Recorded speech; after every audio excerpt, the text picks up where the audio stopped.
We have a variety of arm curls in the standing position.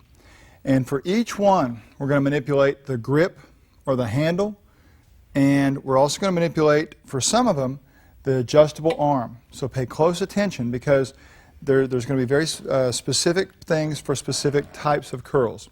Now, the first, more standard curl is typically performed with the palm facing forward the whole time. So there's Josh. The big thing that I would like for you to realize is consistent among all of these curls is that the upper arm is not moving. This is the hardest thing to do because people like to try to move a lot of weight rather than work the muscles that they're really interested in. So you'll see people bending their whole torso. Show them that, Josh, where people do the whole body thing. Folks, that does not enable your arm muscles to work any harder. That uses everything else. And then you'll see people as they come up, they move their whole arm up. And that's shoulder muscles. That's not helping. That's taking away from it. So let me just say now and have it cover all of these versions of curls we're going to cover is this upper arm, where it starts is where it stays. So the only motion is the forearm moving at the elbow in this nice little circle or arc. So you see he's not really curling up. Watch how he's curling forward and up and in. Think about that, and this upper arm will stay still. So now, here's the first one. Palm is up the whole time. He's got two settings that work well for this. Number 8, definitely not number 9. Number 9 is too narrow. You have this thing called a carrying angle. And when you turn your palm to the front, which is the whole thing we're trying to do here, your arm has a bend in it. It's the way we're built.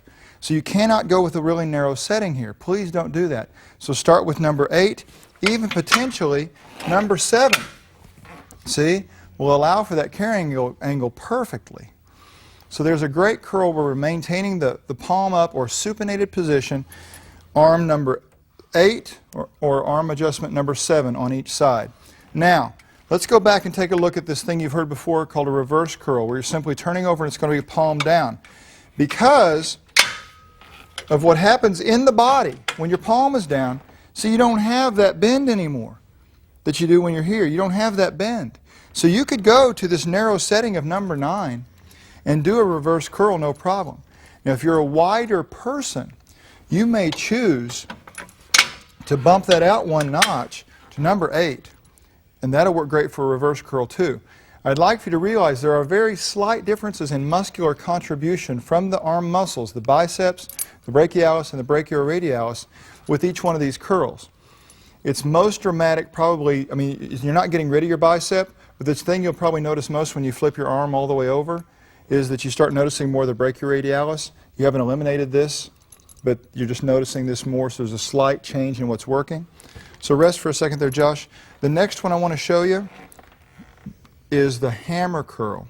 So what we're going to do is allow this grip to slip to this more vertical thing, and you might even have the grip itself might even slide on the webbing as you're doing it. I don't know. Just see how it works.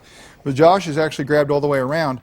But the idea is now that we're keeping the thumb up, so it's not palm down, it's not palm up. It's palms facing each other. And again on this we've got two possible settings. You could be at number 9, the closest one, because when your palm is in this position, your arm doesn't have the carrying angle. That only exists in the first one we looked at.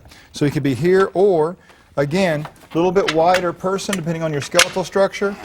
You could go out to number 8. Works just fine. So there's 3 versions of the curl so far. The final one is this. I'm going to have him have the same position. You can go ahead and grab these just like you were. So let me show him. We're going to turn this handle so it's in line with the webbing.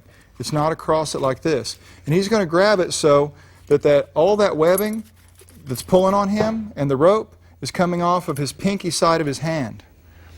And now this gets kind of neat because he can rotate or supinate as he curls and actually have resistance against the supination part.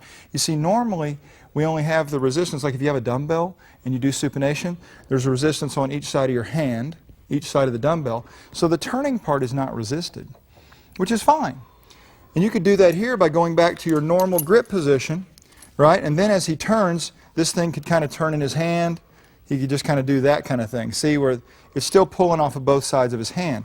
And that's great too. That is a great option. I'm not saying it's not valuable, but just a little tricky thing you can do with these cool Revolution handles is create resistance another way, and that's a lot harder, isn't it? A little bit.